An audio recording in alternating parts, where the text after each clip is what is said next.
उत्पत्तीचा ग्रंथ 11वा अध्याय आणि यातील 1 ते 9 पर्यंत वचन आपण वाचणार आहोत. Genesis chapter 11 versus 1 to 9. उत्पत्ती अध्याय 11वा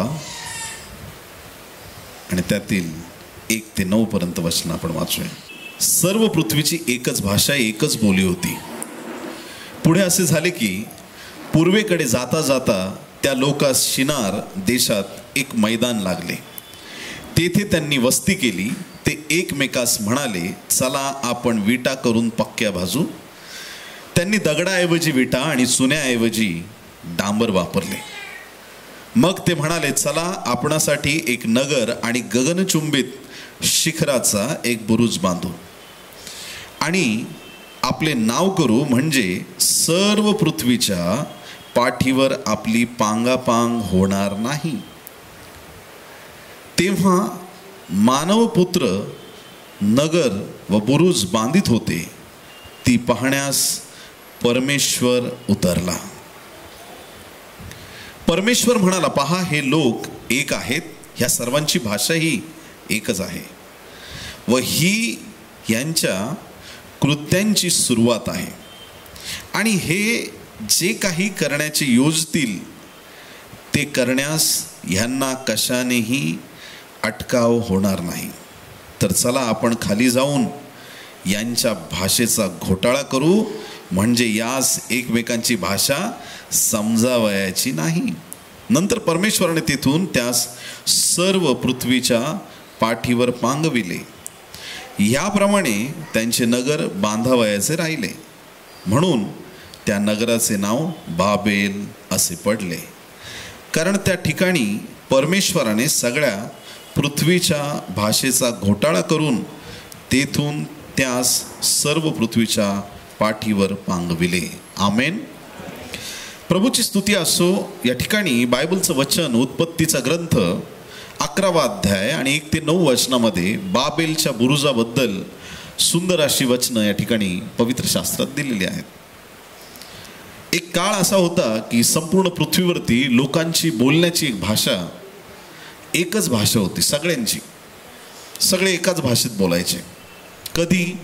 ज्या वेळेस परमेश्वराने नोहाला तारूक तयार करायला सांगितलं आणि नोहाला मुलं होते 3, प्रत्येकाची एक पत्नी, म्हणजे बापाची नोहाची 1 आणि 3 मुलांच्या 3. किती लोक झाले टोटल? 8 लोक. नवरा बायको, 3 मुलं 3 सुना, 8 लोकांचा परिवार तारवामध्ये जाऊन बसले. देवाने दार बंद केलं. तारवाचं पाऊस आला. 40 दिवस 40 रात्र पृथ्वीवर पाऊस पडला. आणि मग एक प्रसंग असा आला की कालांतराने 40 दिवसांनी पाऊस थांबला. एक क्षण असा आला, पाणी ओसरलं. जहाज जाऊन अरारत पर्वतावरती थांबलं. देवबापांनी चिन्ह दिलं. बाहेर आले सगळे तारवातून आणि मग त्यांची वाढ व्हायला लागली. आणि शेम, हाम, याफेत, नोहाची 3 मुलं, त्यांच्याद्वारे जगामध्ये परत एकदा लोकसंख्या वाढू लागली. आणि ज्यावेळेस सगळ्यांची भाषा एकच होती, बोली भाषा एकच होती. दुसरं वचन पुढे असे झाले की पूर्वेकडे जाता जाता त्या लोकांना शिनार देशात एक मैदान लागले. कुठला देश? शिनार. शिनार या शब्दाचा अर्थ आहे 2 नद्यांच्या मध्ये. मग त्या 2 नद्या कोणत्या आहेत? एक टायग्रिस रिव्हर आहे आणि दुसरी इफ्रेटस. मागील काही वर्षामध्ये, म्हणजे आता अजूनही तुम्ही जर पाहाल, हा जो भाग आहे युफ्रेटस आणि टायग्रिस नदी, किंवा हा जो गल्फ कंट्रीतला जो भाग आहे, जिथे इस्रायल आहे, इजिप्त आहे, आजही लोक उत्खनन करतात आणि हजारो वर्षापूर्वीचे त्यांना बरेचसे पुरावे सापडतात. मग ज्यावेळेस त्यांनी हे उत्खनन त्या ठिकाणी केलं शिनार देशामध्ये, म्हणजे आजचा कुठला देश? इराक. सगळ्यांनी म्हणा इराक. इराकमधली घटना आहे ही, बायबलमध्ये लिहिलेली घटना आहे. आज ह्या दिवसात त्यांना उत्खनन केल्याच्या नंतर त्या बाबेलच्या बुरुजाचे अवशेष त्या ठिकाणी सापडलेले आहेत. सत्य गोष्ट ही सगळी. बायबलच्या सगळ्या घटनांचे पुरावे तुम्हाला जगात सगळीकडे पाहायला मिळतील. आजही लोकांना तांबड्या समुद्रामध्ये त्या फारोच्या सैन्याच्या रथाची चाकं आज पण सापडतात. बोलो येशू मसीह की. इकडे लिहिलेल्या सगळ्या घटना अगदी सत्य आहेत. जिवंत वचन आहे, देवाचं पवित्र वचन आहे. तर आता शिनार देशात त्यांना मैदान लागले. ह्या सगळ्या लोकांना मोठा ग्रुप चाललेला आहे आणि तेथे त्यांनी वस्ती केली. शिनार देशी ते आले, तिथे त्यांनी वस्ती केली. 3रं वचन, ते एकमेकांना म्हणाले, चला आपण विटा करून पक्क्या बाजू. त्यांनी दगडाऐवजी विटा आणि चुन्याऐवजी डांबर वापरले. दगडाऐवजी विटा. दगडामध्ये बांधकाम केलं तर दगडाचंच वजन जास्त होईल, पडण्याचे जास्त चान्सेस आहेत. पण ज्यावेळेस तुम्ही विटांमध्ये बांधकाम करता आणि त्याच्यात डांबर वापरता, तुमच्या बांधकामाची मजबूती, चुना मजबूत आहे का डांबर मजबूत आहे? प्रभूला धन्यवाद. देवाच्या प्रिय लोकांनो, बायबल या ठिकाणी सांगतं की त्यांनी त्यांची टेक्निक बदलली, इंजिनिअरिंग त्यांनी चेंज केली आणि कसं आपल्याला मजबूत बांधकाम करता येईल याच्याकडे त्यांनी लक्ष दिलं. विटा तयार करू, पक्क्या बाजू, चांगल्या विटा तयार करू. आता दगड नको, आता विटा पाहिजेत. आणि आता चुना नको, आता डांबर पाहिजे. 4थं वचन, मग ते म्हणाले, चला आपल्यासाठी एक नगर. सगळ्यांनी म्हणा, एक नगर. आवाज काय सुंदर आहे तुमचा, म्हणा एक नगर. एका सुरात, एक नगर. क्या बात आहे, व्हेरी गुड. त्यांची इच्छा आहे की ते म्हणाले, चला आपल्यासाठी एक नगर आणि एक गगनचुंबी शिखराचा एक बुरुज बांधू आणि आपले नाव करू. 3री गोष्ट काय केलं त्यांनी? आपलं नाव करू. पहिली गोष्ट सगळ्यांनी म्हणा, एक नगर. 2री गोष्ट काय? गगनचुंबी शिखर, म्हणजे एक बुरुज बांधू. पहिलं शहर बांधायचंय. 2री गोष्ट त्यांना काय बांधायची आहे? बुरुज बांधायचा आहे. 3री गोष्ट त्यांना स्वतःचं नाव मोठं करायचं आहे, आपलं नाव करू. आणि 4थी गोष्ट, सर्व पृथ्वीच्या पाठीवर आपली पांगापांग होणार नाही. त्यांची 4थी जी इच्छा आहे, 4 इच्छा ह्या लोकांनी या गटाने दाखवलेल्या आहेत. 4थी इच्छा आहे की आमची पांगापांग होणार नाही. पहिली इच्छा नगर. सगळ्यांनी म्हणा नगर.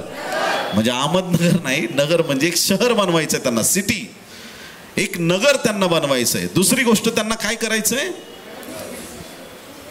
बुरुज बनवायचा आहे. किती उंच? गगनचुंबी. ॲक्च्युली ट्रान्सलेशनचे इश्यूज आहेत, पण जर इंग्लिश बायबलमध्ये तुम्ही वाचलं, and they said go to let us build us a city and a tower whose top may reach unto heaven. असं आपण टॉवर बनवू, असं आपण एक बुरुज बनवू की ते बुरुज कुठं पोहोचलं पाहिजे? स्वर्गाला पोहोचलं पाहिजे. असं त्यांना एक बुरुज तयार करायचं आहे.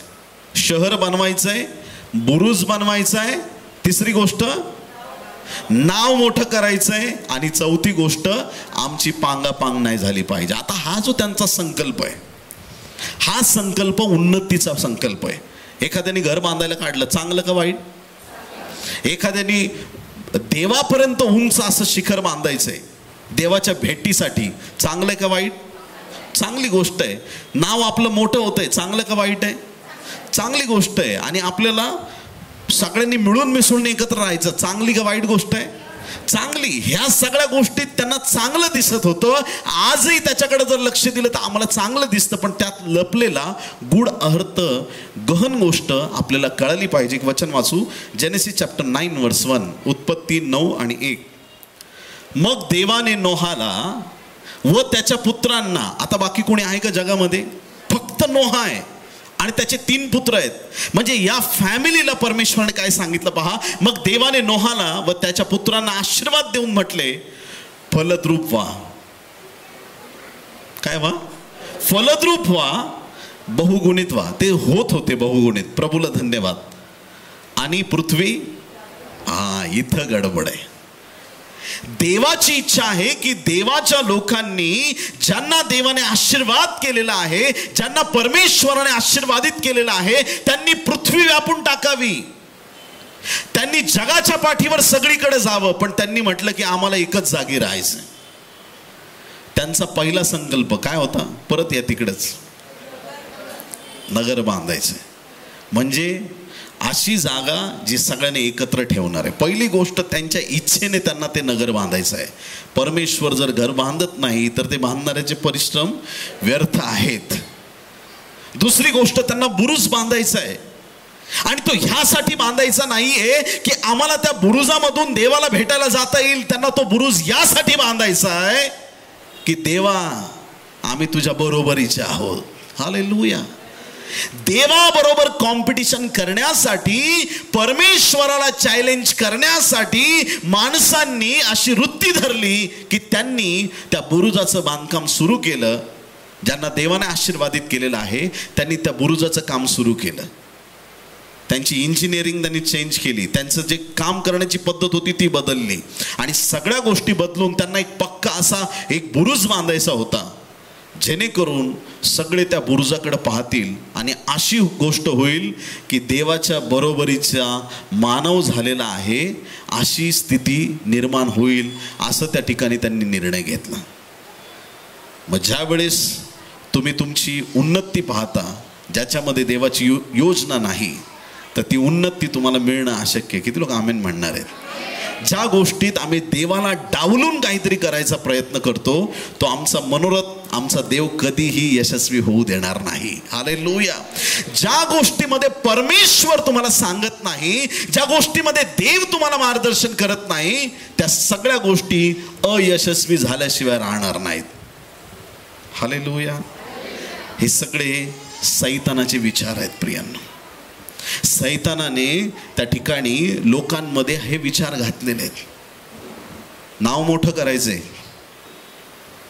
नाव मोठं करायचं या लोकांना. तिसरी गोष्ट, त्यांना नाव मोठं करायचंय. नाव कशाने मोठं होतं? बिल्डिंग बांधून नाव मोठं होत नाही प्रियांनो. किती लोक आमेन म्हणतील? हालेलुया. बोले येशू मसीह की. सोनं चांदी पैसा अडका कमवून धनसंपत्ती कमवून नाव मोठं होत नाही. नाव किती मोठं करा, नंतर पैसा जातो का बरोबर? माणसाने कितीही नाव कमवलं, कितीही पैसा कमवला, जगातून जाताना मात्र त्यातला एकही रुपया बरोबर घेऊन जायची व्यवस्था नाही. नाही तर भूत खाली आले असते, लोकांना म्हणले असते माझे पैसे कुठे आहेत, है ना? अर्थ राहिला नसता काय. रिकाम्या हाताने आलेला माणूस रिकाम्या हाताने परत जाणार आहे. जसा नग्न आला तसा नग्न परत जाणार आहे. कुठली गोष्ट बरोबर जाणार नाही. तुमची सत्कर्म मात्र तुमच्या बरोबर जाणार आहेत. तुम्ही केलेली चांगली कामं तुमच्या बरोबर जाणार आहेत आणि त्या कामांची आठवण तुमचा परमेश्वर करेल. या लोकांची इच्छा आहे आमचं नाव मोठं व्हावं. ज्या वेळेस तुम्ही तुमचं स्वतःचं नाव मोठं करायचा प्रयत्न करता त्यावेळेस तुम्ही देवाला डावलत आहात. हालेलुया. तुमच्याकडे बघितलं तर तुमच्या जीवनातून हे दिसलं पाहिजे की हा माणूस येशूला उंच करणार आहे. हालेलुया. ही बहीण हा भाऊ येशूला उंच करणार आहे. आमच्याकडे कोणी बघितलं काय पास्टर एवढं चांगलं, अरे मी नाही, माझे येशूने केलं. हालेलुया. जे लोक देवाला उंच करतात देव त्यांना कधीच पडू देत नाही. जे लोक देवाला धन्यवाद देतात परमेश्वर त्यांचा कधी नाश होऊ देत नाही. आणि जे म्हणतात मी केलं माझं नाव, अरे तू माणूस आहे का बकरी आहे ना? मी मी मी मी मी मी काही लोकांना फक्त मीचंच गाणं येतं, दुसरं काय नाही. मी हे केलं, मी ते केलं, मी माझ्यामुळं मी मी मी आणि त्या मी पणामध्ये मनुष्य कुठेतरी भरकुटून जातो. आम्ही कधीही स्वतःचं नाव मोठं करण्यासाठी परिश्रम करू नयेत. हालेलुया. जर देवाला तुम्हाला झळकवायचं आहे, योसेफ जेलमध्ये होता, 2 लोकांच्या स्वप्नाचा अर्थ सांगितले. योसेफच्या पण बाजूला 2 जण होते. ख्रिस्त वधस्तंभावर खेळला तेव्हा त्याच्या पण बाजूला 2 जण होते. योसेफाच्या त्या जेलमधल्या दिवसांमध्ये त्या 2 जणातला एक मरण पावला, एक जगला. तसं वधस्तंभावर सुद्धा एकाला नरकात जावं लागलं, दुसऱ्याला स्वर्गाची आशा मिळाली. जग तुम्हाला टाकतं, फेकतं, तुम्हाला ओळखत नाही, पण त्या दिवसामध्ये ज्यावेळेस तुम्ही नम्र राहता लोक विसरतील. आचारी तर मेला, तो पॅलेबरदार होता, त्याला स्वप्नाचा अर्थ कळाला पण तो तरी पण विसरून गेला योसेफाला. पण ज्यावेळेस राजाला स्वप्न पडलं, ज्याचा विसर पडला होता त्याची आठवण झाली. आणि माझा विश्वास आहे की ते स्वप्न राजाला माझ्या देवाने पाडलं होतं. हालेलुया. लोक विसरतील, बाप विसरणार नाही. माणसं विसरतील, देव विसरणार नाही. ज्यांच्यावर तुम्ही उपकार केले ते विसरतील, पण तुमचा परमेश्वर तुमचा कधी त्याग करणार नाही. परमेश्वराने तुमचं स्मरण करावं म्हणून देवाला धन्यवाद द्या. आणि तो आठवण ठेवतो ना, बस याच्यातच आमचं सगळं काही आहे. परमेश्वराच्या स्मरणात आम्ही राहिलो पाहिजे. या लोकांना नाव मोठं करायचंय. पहिली गोष्ट त्यांना नगर बनवायचंय, दुसरी गोष्ट बुरुज उभारायचा आहे, तिसरी गोष्ट नाव मोठं करायचंय, आणि चौथी गोष्ट पांगापांग नाही होऊ द्यायची. कारण पांगापांग झाली तर अख्ख्या जगात सैतानाचा बँड वाजून जाईल. हालेलुया. आज जगात कुठेही जा, माझ्या येशूचं नाव सगळ्या नावापेक्षा श्रेष्ठ आहे. कुठेही जा, जगाच्या पाठीवर जा, जिथं जाल तिथं तुम्हाला येशू भेटेल प्रियांनो. जिथं जाल तिथं, समुद्रात जा, एखाद्या बेटावरती झिंगामुंगा काय पण बोलत असतील, ते म्हणतील वी नो जीसस. हालेलुया.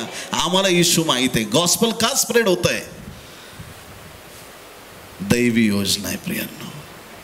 ही पांगापांग होणं ह्या वचनात जे सांगितलंय, लोक त्याला अटकाव करत होते. सैतानाने त्यांना अडकवून ठेवलं होतं, बिझी केलं होतं विटा बनवण्यासाठी. इस्रायल लोक फारोसाठी काय करत होते? विटा बनवत होते. आणि काय बांधलं त्यांनी इजिप्तमध्ये? पिरॅमिड्स बांधले. पिरॅमिड्स. आणि पिरॅमिड्स काय आहे? कबर आहे, कबर. आयुष्य घातलं त्यांनी विटा बनवण्यात आणि कबरा बांधल्या. आज पण लोकांना फक्त माणूस याच्यासाठी दाखवतात, माझ्या मैतीला कुणीतरी आलं पाहिजे. ऐकता का चर्च तुम्ही? अशी माणुसकी कमवा का तुम्हाला मरणाचा अनुभवच येणार नाही. हालेलुया. प्रभू येणार, तुम्ही उचलले जाणार. अरे गेल्यावर कोणी बघितलंय? इथं जिवंतपणी माणसं माणसाला विचारायला तयार नाहीत. नंतरचं कोणी बघितलंय? तुमची धार्मिकता, तुमचं चांगुलपण, तुमची माणुसकी देवाच्या राज्यात गौरव करण्यासाठी असणं गरजेचं आहे. तुमची उन्नती त्याच्यामध्ये आहे. या लोकांनी सगळ्याच गोष्टी देवाच्या विरुद्ध करण्याचा प्रयत्न केला. देवाची इच्छा नाही त्यांनी एकाच नगरात राहावं. देवाची इच्छा नाही की त्यांनी असा बुरुज बांधावा. देवाची इच्छा नाही की माणसाने स्वतःचं नाव मोठं करावं. ही वृत्ती कोणाची आहे? ही सगळी वृत्ती सैतानाची आहे. ही सगळी वृत्ती सैतानाची आहे. देवाच्या बरोबरीचं होणं, त्याची इच्छा बाळगणं, ह्या सगळ्या सैतानी वृत्ती माणसात घुसल्या. मग आपला देव काय गप्प बसतो काय? बोलो येशू मसीह की. देवच आहे तो, आणि खतरनाक देव आहे. हालेलुया. त्याचे प्लॅनिंग, त्याची योजना अद्भुत आहे. प्रभूला धन्यवाद. 5वं वचन, तेव्हा मानवपुत्र नगर व बुरुज बांधत होते, ते पाहण्यास परमेश्वर उतरला. कोण उतरला? मानवपुत्र. म्हणजे हे सगळे जे लोक आहेत ते नगर बांधत होते. कन्स्ट्रक्शन चालू झालंय. विटा बनवा, हे करा, डांबर आणा, चला बनवा बनवा बनवा. सगळ्यांचं कन्स्ट्रक्शन चाललेलं आहे. पाहण्यासाठी ज्याने दुनिया बनवली तो खाली आलाय. हालेलुया. तेरा क्या चल रहा है इधर? ज्याने शब्दाने सगळं बनवलं, त्या देवाला टक्कर तुम्ही स्वतःच्या हाताने बनवलेल्या गोष्टीने देऊ शकता का? शक्य नाही. माती कुंभाराशी टफ नाही करू शकत. माती माती आणि कुंभार कुंभार आहे. माती कुंभाराच्या विरुद्ध उभी नाही राहू शकत. माती कुंभाराला प्रश्न नाही करू शकत. मातीला अधिकार नाहीये. आम्ही त्याच्या हातामध्ये मातीसारखे आहोत. तो आमचा कुंभार आहे. त्याला प्रश्न करण्याची लायकी आणि योग्यता आपली नाहीये. आपल्या देवाविरुद्ध बोलण्याची आणि वागण्याची आमची योग्यता नाहीये. त्याला म्हणायचं तुला जे योग्य वाटतं ते मला सांग, मी ते करणार आहे. किती लोक आमेन म्हणतील? मी माझ्या बुद्धीने, माझ्या विचारांनी चालणार नाही. खूप लोकांचं आयुष्य पूर्ण युटर्न घेण्यात चालतं. ते मिस्टर युटर्न आणि मिसेस युटर्न बनतात. म्हणजे ज्या रस्त्याने जायचं नाही तिकडं घुसतात. जिथे लिहिले नो एंट्री, पुढं पोलीसवाल्याला बघतात, लगेच युटर्न, परत रिटर्न गाडी. आयुष्य याच्यातच जातं. बिझनेस चालू केला, परत युटर्न. इथं इंजिनिअरिंगला ॲडमिशन घेतलं, परत युटर्न. लॉला ॲडमिशन घेतलं, परत युटर्न. अर्ध्यावर जातात आणि परत गटांगळ्या खायला लागले का परत रिटर्न. पोहत मध्ये जातात आणि नंतर म्हणतात पाणी खोल आहे, परत रिटर्न. थंडी वाजायला लागली, मला बुडून जाईल. जे लोक दृष्टांतात स्थिर नाहीत, यशस्वी होणं अशक्य. लिहून घ्या माझ्याकडून. जे लोक आपल्या दृष्टांतात पक्के नाहीत, ज्या लोकांना देवाची योजना कळत नाही आणि जे एक्झॅक्ट देवाच्या योजनेप्रमाणे वागतात, राष्ट्रांची संपत्ती त्यांच्याकडे येते. आशीर्वाद एवढे येतात का ते म्हणतात बस झालं, तरी देव म्हणतो नाही अजून घे, और एक गुलाबजाम ऊपर से ले. हालेलुया. बोले यीशु मसीह की. ज्याची तुम्ही अपेक्षा केली नव्हती ते आशीर्वाद तुमच्याकडे येतात. कधी? ज्यावेळेस तुम्ही त्याच्या ट्रॅकवर चालता. स्ट्रगल कोणाला आहे? स्ट्रगल कोणाला आहे? ज्या वेळेस मनुष्य देवाच्या योजनेपासून भरकटतो, हे सगळे लोक आहेत ना, देवाची योजना त्यांना कळेना. त्यांचं काम चाललेलं आहे, नगर बांधतायत, आणि ते काम करत असताना परमेश्वर खाली उतरलेला आहे. आणि परमेश्वर काय पाहतोय? परमेश्वर काय म्हणतो पहा 6व्या वचनामध्ये. परमेश्वर म्हणाला, पहा हे लोक एक आहेत. आता इथे एक सिक्रेट आहे फार महत्वाचं. पहा हे लोक, सगळे जे लोक जेवढे तिथं नगर बांधतायत, जे बुरुज बांधणार आहेत, ज्या लोकांना तो गगनचुंबी बुरुज बांधायचा आहे, स्वर्गापर्यंत पोहोचणारा, ते सगळे लोक युनिटीमध्ये आहेत, एक आहेत. सर्वांची भाषा ही एकच आहे. ही ह्यांच्या कृत्यांची सुरुवात आहे. आणि हे जे काही करण्याची योजतील ते करण्यास ह्यांना कशानेही अटकाव होणार नाही. बोलो येशू मसीह की. काय युनिटी आहे बघा लोकांमध्ये. परमेश्वर म्हणतो की यांना आपण थांबवू नाही शकत. माणूस नाही बोलत आहे, कशानेच अटकाव होणार नाही या लोकांना. कारण यांनी डिसाईड केलंय, यांनी ठरवलंय, एकत्र येऊन त्यांनी ठरवलंय, यांना अटकाव होऊ शकत नाही. आणि हे ऐक्याचं सामर्थ्य आहे. दुष्टाच्या राज्यात एवढं ऐक्य आहे, देवाच्या राज्यात दिसत नाही. बोला येशू मसीह की. सैतानाच्या राज्यामध्ये युनिटी आहे प्रियांनो, युनिटी. ऐक्याने काम करतात. आज देवाच्या राज्यात ती युनिटी असली पाहिजे. सैतान टाईमवरती एंट्री मारतो, वेळेवरती. मोशे खलास, लगेच एंट्री, मला शरीर पाहिजे. इकडं मोशे मेलाय, देवाने मिखाएलला पाठवलंय, पण सैतानाने बरोबर राईट टायमिंगला एंट्री, शरीर पाहिजे. काय केलं असतं? कदाचित सैतान त्याच्यात घुसून ह्या लोकांचा मार्ग भरकटवून टाकला असता परत एकदा. त्यांना कधीच कनान देशात पोहोचू दिलं नसतं. दुसरी गोष्ट, मेलेलं शरीर जरी लोकांपुढे नेऊन टाकलं असतं, ते रडून रडूनच मेले असते सगळे. एवढा त्यांचा जीव होता त्या मोशेवरती. सैतान राईट टाइमला येतो. 40 दिवस येशू ख्रिस्ताने उपवास केले अरण्यामध्ये, भूक लागली, बरोबर राईट टायमिंगला एंट्री. आलो मी, धोंड्याच्या भाकरी कर. त्याचं टायमिंग परफेक्ट आहे. त्याची स्तुती करत नाही, पण त्याची काम करण्याची रीत तुम्हाला समजवतं. ज्या वेळेस तुम्ही म्हणाल की आता असं नको व्हायला, देवा आता असं नाही झालं पाहिजे, ते तसंच होणार. मग तुम्ही नंतर म्हणता मला माहितच होतं असं होणार आहे. का तुम्हाला मनात विश्वास आहे कसा बँड वाजणार आहे, स्लोली स्लोली.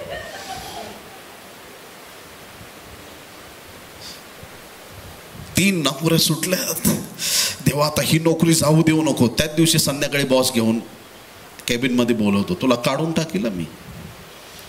देवा मी तुला बोललो होतो ना ही नोकरी चांगली राहू दे. तुमच्या मनात शंका आली आहे, बरोबर सैतान बॉसला पकडतो, धर त्याला, त्याच्या मनात भीती आणली मी, घे त्याला आतमध्ये. तो बरोबर राईट टायमिंगला एंट्री मारतो, पण देवाचे लोक रॉंग टायमिंगला उभे राहतात. बॉल इकडे 6 मारून बाहेर गेला आणि हा इकडे कॅचचीच वाट बघतोय. इकडं बॉल आला, तुमचा विकेट पण घेतलाय, आणि तुम्ही म्हणता कधी टाक ना बॉल, तिकडे महाग बघ काय झालंय,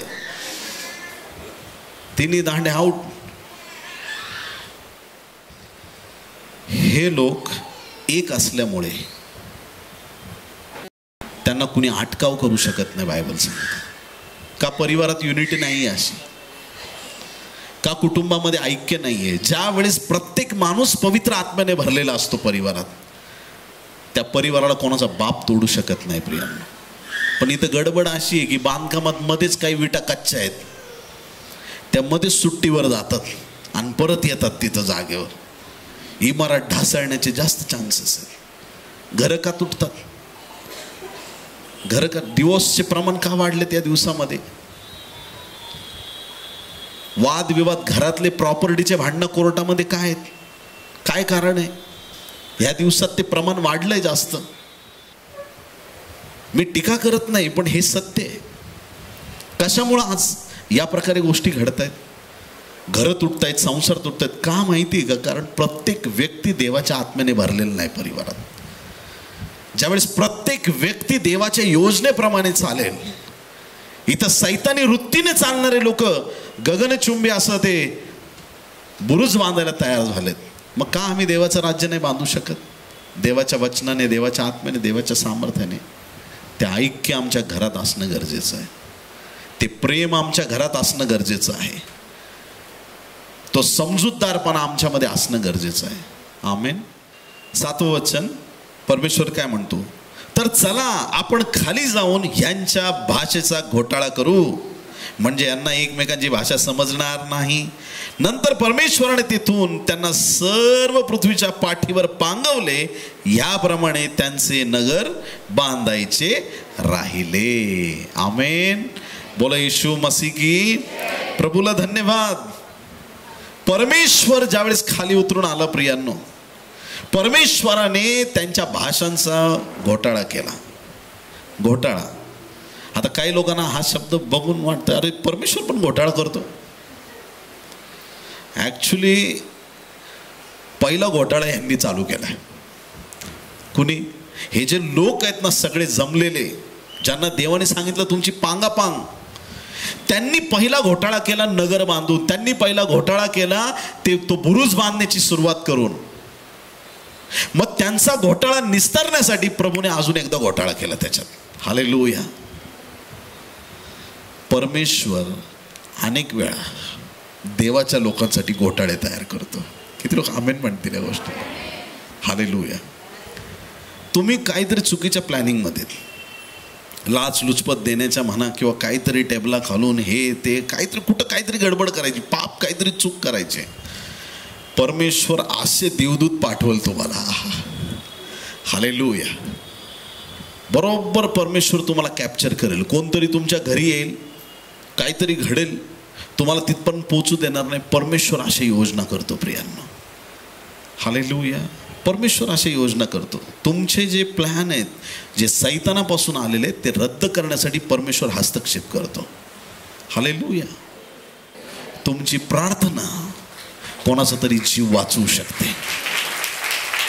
ज्या देवाच्या योजना नाहीत त्या आज रात्री माझा देव रद्द करणार आहे. हालेलुया. जे देवापासून नाही ते बुरुज असले तरी आज पडले तरी चालतील. हालेलुया. जी वाट तुमच्यासाठी देवाने ठेवलीच नाही, त्या वाटेवर माझा देव तुम्हाला जाऊ देणार नाही. जी वाट, जो मार्ग तुम्ही निवडलाय तो स्वर्गाचा रस्ता आहे प्रियांनो. त्या वाटेने तुम्ही जावं ही देवाची इच्छा आहे. देवाने गोंधळ केला त्यांच्या भाषेचा. परमेश्वराने त्यांच्यासाठी असं अलौकिक कार्य केलं की त्यांना एकमेकांची भाषाच कळेना. एक पाणी मागतोय, दुसरा वीट आणून देतोय. एक गोष्ट तुम्हाला मागितली, दुसरी गोष्ट आणून दिली, कसं वाटेल तुम्हाला? हालेलुया.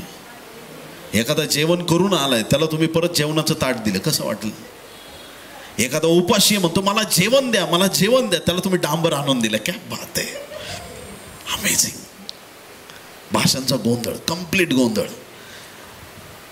कोणी तमिळमधून बोलतोय, कोणी मल्याळममध्ये बोलतोय, मराठी माणूस खुल्लसमध्ये बघतोय. काय झालं तुला येड्या, असं नको बोलू. काय स्थिती असेल विचार तर करा. कोणी स्पॅनिश मध्ये, कोणी जॅपनीज मध्ये डायरेक्ट एकदम साबजी, सगळ्या भाषा तिथं बोलायला सुरुवात झाली. आणि एवढा गोंधळ, एवढा गोंधळ, एवढा गोंधळ, ते म्हणले कट्टी, माझ्याशी बोलू नको, मी चाललो. एवढे रागवले ते एकमेकांवरती. जे एकत्र होते आणि एकत्र येऊन देवाच्या विरुद्ध काम करत होते, देवाने त्यांची फाटाफूट केली. लक्षात ठेवा. कुठंतरी हा विषय तुमच्या मनाला आज रात्री समजला पाहिजे. परमेश्वर तुमच्या वैऱ्यांमध्ये कन्फ्युजन निर्माण करणार आहे. परमेश्वर तुमच्या वैऱ्याच्या योजना रद्द करणार आहे आज रात्री. ते काहीही प्लॅन करतील, पण माझा देव त्यांच्या योजना रद्द करत आहे. त्यांनी काहीही ठरवलं असलं तरी त्यांचे हल्ले तुमच्यावर होऊ शकत नाही, कारण तुमच्यावरती परात्पर देवाचा पवित्र हात आहे. परमेश्वराने तुम्हाला उचलून बाजूला केलेला आहे. देवाच्या अनुग्रहाचा हात तुमच्यावरती आहे. तुमचं सगळं चांगलं चाललंय, आणि तुमचं चांगलं चाललेलं असताना कुणाला तुमचं चांगलं बघवत नाही, म्हणून तो तुमची नालस्ती करत फिरत असेल. आज रात्री येशूने त्याचं रक्त त्याच्या मुखावर लावलेलं आहे. सैतानाच्या योजना आज येशूच्या नावात रद्द झाल्यात. निम्रोदच्या आत्म्याला आज रात्री येशूच्या नावात आपण बांधून टाकत आहोत. धूर्ततेची नगरी तुमच्या विरुद्ध उभारली जाणार नाही. देवाची योजना तुमच्या जीवनासाठी पूर्ण झाल्याशिवाय राहणार नाही. परमेश्वराने असं कार्य केलं. 8व्या वचनात, नंतर परमेश्वराने तेथून त्यांना सर्व पृथ्वीच्या पाठीवर पांगवले. याप्रमाणे त्यांचे नगर बांधायचे राहिले. त्यांचं प्लॅनिंग परमेश्वराने ठप्प केलं. देवाची स्तुती असो. जेव्हा सैतानाचा जोर वाढतो तो डायरेक्ट वरून खाली येतो. किती लोक आमेन म्हणतील त्या गोष्टी. एवढ्या नाटकं केलं सैतानाने. प्रभू म्हटला आता थांब, याच्याकडे बघतोच. डॅडी मी आलो, आत्ता आलो, 33.5 वर्षात रिटर्न येतो. थांब, आत्ता आलो, लगेच आलो मी. देवदूत घेऊन जा बरोबर. हा पाठव, तुला कोणाला पाठवायचं आहे. मी अकेला कापी हो. यांना सांग लांब राहा, मी बघतो त्याला एकटा. हालेलुया. तुम्ही या, मला भेटा, माझी सेवा करा, काही पण करा, पण त्याला एकटाच बघतो मी. आता त्याचं डोकं ठेचून येतो. 33.5 वर्षात रिटर्न आलो मी. येतो डॅडी मी. आला मग जाईल तिथं. सैन्य जरी असलं, निकाल. हालेलुया. असं अद्भुत काम त्याने केलं. आमच्यात वस्ती केली त्यांनी 33.5 वर्ष. साधी गोष्ट नाही. देवाने माणसात येऊन राहावं. आणि अशा त्याने सैतानी योजना रद्द केल्या की आज आम्ही म्हणायची ताकद नाही ठेवू शकत सैतानाने असं केलं आणि सैतानाने तसं केलं. जर तुम्ही त्याला सांगायला जाल देवाला, देवा सैतानाने असं केलं, देव म्हणतो त्याला डोकं नाहीये, तुला तर आहे. ठेचलं का नाही त्याचं? सैतानाचं डोकं ठेचलंय का नाही? कुठं डोकं त्याला? ज्याचं डोकं ठेचलंय, ज्याचं डोकं जागेवर नाही, त्याच्याबद्दल कुठं बोलतोयस तू? परमेश्वराने अलौकिक काम येशू ख्रिस्ताच्या द्वारे वधस्तंभावर करून दाखवलं. त्याची अलौकिक योजना तुमच्या माझ्यासाठी त्यांनी पूर्ण केली. किती महान परमेश्वर आहे, किती अलौकिक त्याचं काम आहे.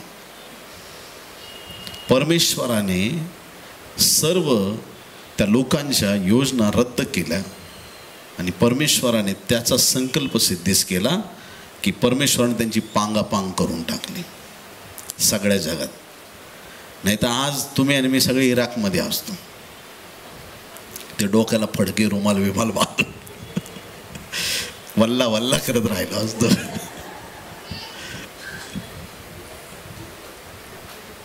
पण बरं झालं इकडं आलो म्हणून देवाला धन्यवाद दिला आपण, आहे की नाही?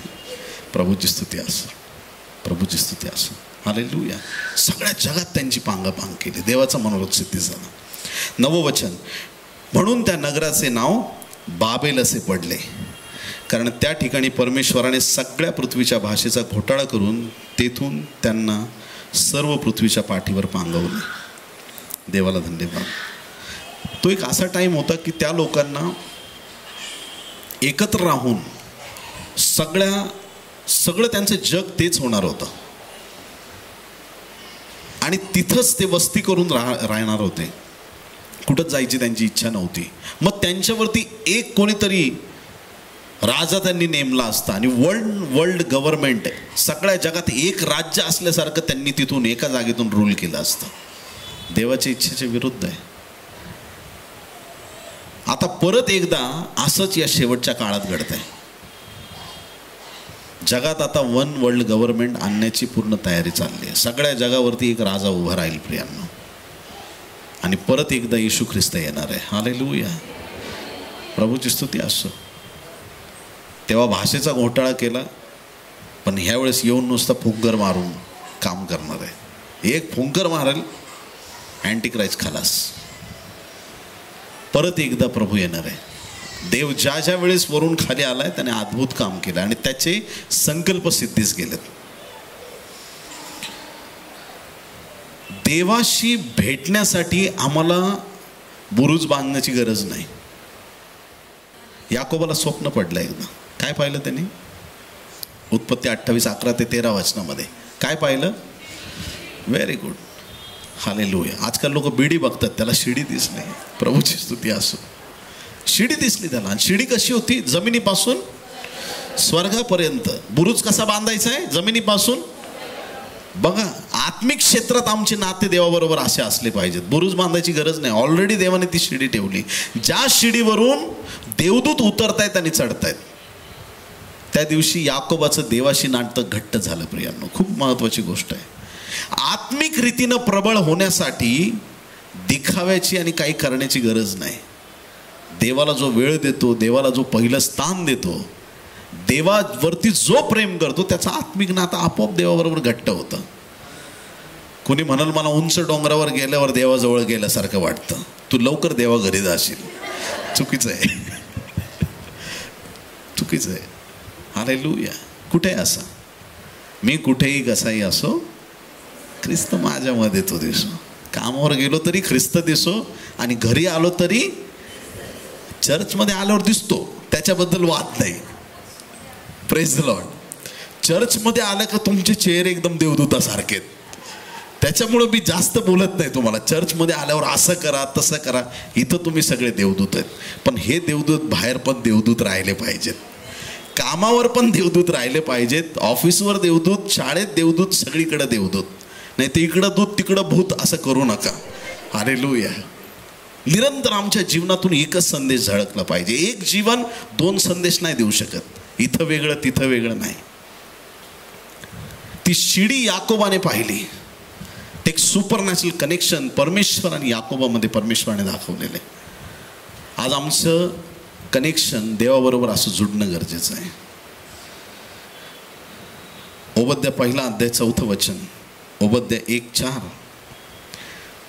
तू गरुडाप्रमाणे आपले घरटे उंच केलेस, तुझे घरटे ताऱ्यांमध्ये बांधलेस, तरी मी तुला तेथून ओढून खाली पाडीन असे परमेश्वर म्हणतो. किती लोक आमेन म्हणणार आहेत? तू किती उंच घरटं बांध, तुला तिथून खाली पाडतो. हालेलुया. होतं असं कधी? उंच ठिकाणी आपला हात जात नाही, मग काहीतरी आपण घेतो वस्तू, हात तिथं नेण्याचा प्रयत्न करतो. देवाजवळ जाण्यासाठी ना प्रियांनो, काही वस्तू, ऑब्जेक्ट, बिल्डिंग हे ते घेऊन उपयोग नाही. आमच्या प्रार्थनेत आम्ही स्वतःला देवासाठी झोकून दिलं पाहिजे.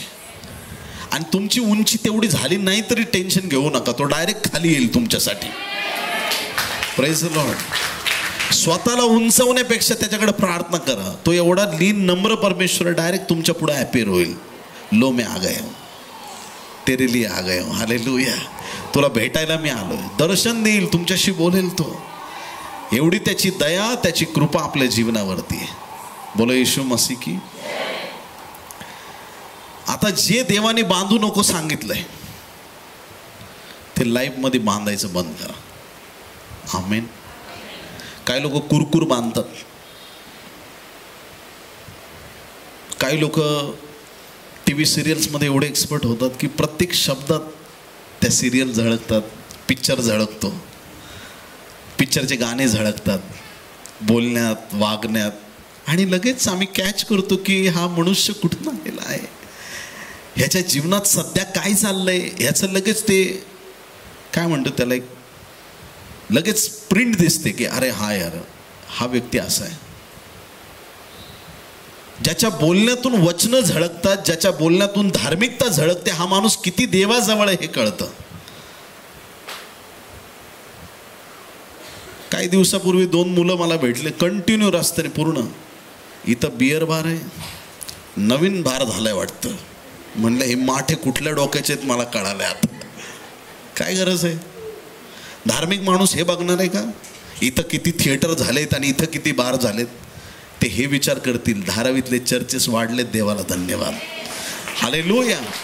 देवाचं काम इथं वाढलंय, प्रभूला धन्यवाद. जे पंजाबमध्ये चर्चेस वाढलेत, आमच्या महाराष्ट्राच्या भूमीमध्ये वाढले पाहिजेत. ह्या गोष्टीकडे ते लक्ष देतील. तुमचं बोलणं वागणं कशा गोष्टीत तुम्ही कनेक्ट आहेत? जे देवाने बांधू नको सांगितलंय ते बांधायला काढू नका. आमेन, हालेलुया. देव जे सांगतो हे करू नको, ते आज नंतर ते करायचं सोडून दिलं पाहिजे. आमेन म्हणायची हिंमत आहे का? प्रभूला धन्यवाद. प्रभू सांगतो हे करू नको. प्रभू सांगतोय निनवेला जा, तार्सिसच्या जहाजात बसू नका, नाही तर पुढचा प्रवास माशामध्ये बसून. हालेलुया. देव सांगतोय फळ खाऊ नको, खाल्ला तर डायरेक्ट बागेच्या बाहेर. देव जे सांगतोय ते केलं पाहिजे.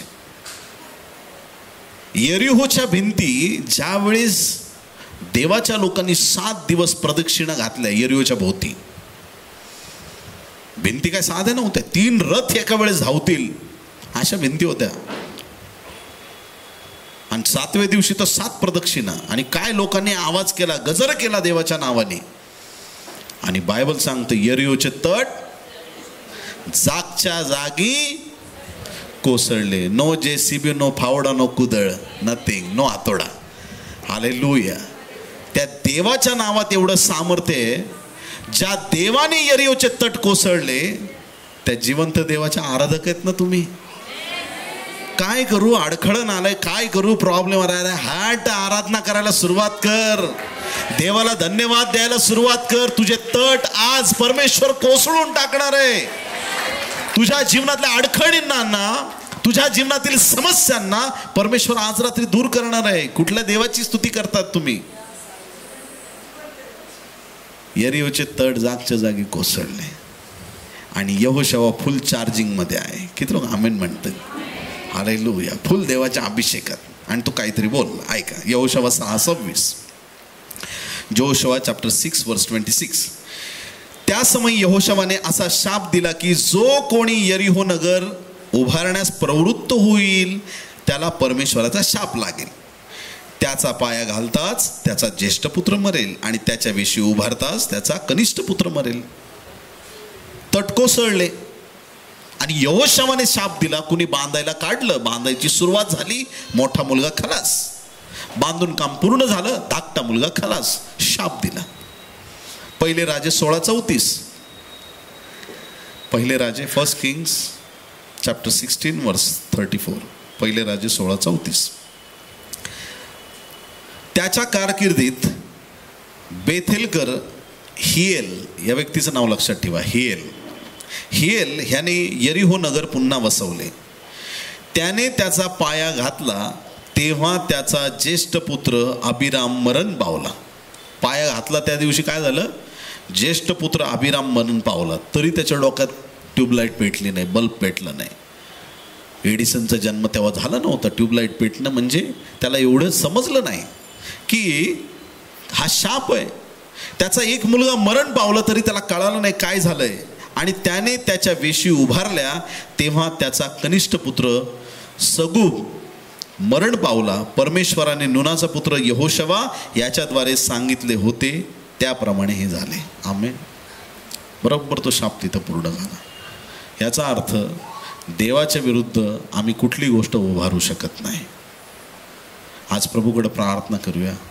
देवाकडे एकच याचना करू, देवा माझ्या जीवनातले बाबेलचे बुरुज आज पाडून टाक. हालेलुया. बांधलेत, अनेकांनी बांधले. काय बुरुज मी बांधलेत तुझ्या योजनेच्या विरुद्ध. बरेच लोक ना असं जातात स्वतःच्या मनाने आणि मग पुढं जाऊन असं अरे मी असं नव्हतं करायला पाहिजे, मग परत यावं लागतं. देवाच्या योजनेतल्या गोष्टी नसल्यानं माणूस पस्तावतो. पण ज्यावेळेस तुम्ही देवाचं ऐकून एखादं पाऊल उचलता, तुम्ही 100 वर्षांनी पण त्याच्यावर विचार केला तर तुम्हाला एकदम आनंद वाटतो की प्रभू तुला धन्यवाद, त्या दिवशी मी तुझं ऐकलं म्हणून आज मी आशीर्वादित आहे.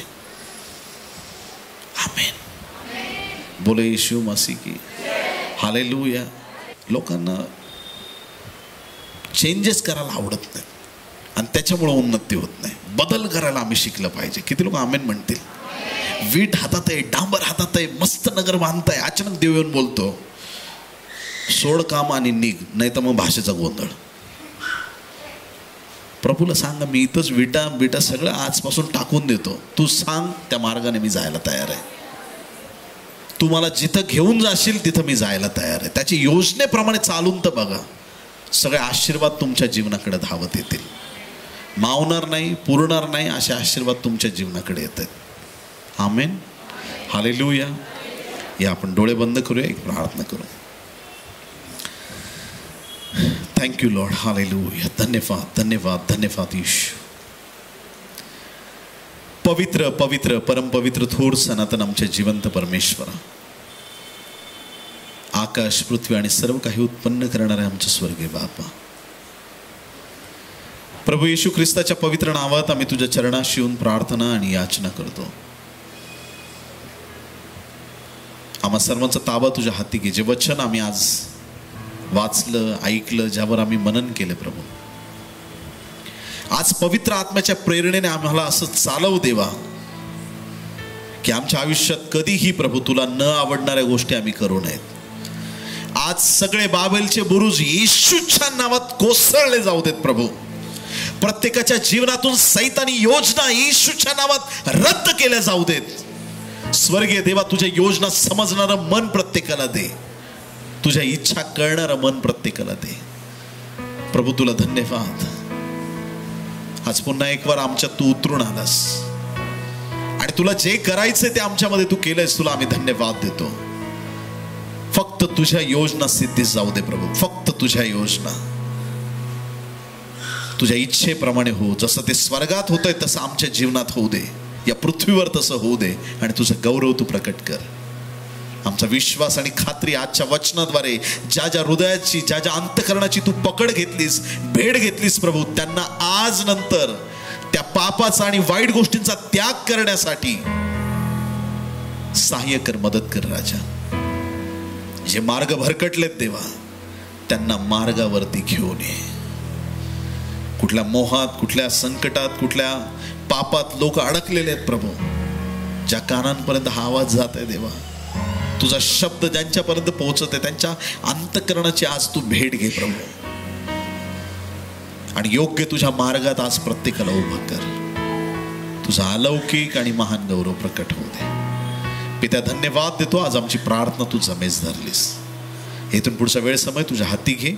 ही सर्व प्रार्थना उद्धारक येशूच्या गोड, पवित्र आणि सर्वोच्च नावात मागतो म्हणून पित्या ऐक. आमेन, आमेन. बोलो येशू मसीह की हालेलुया.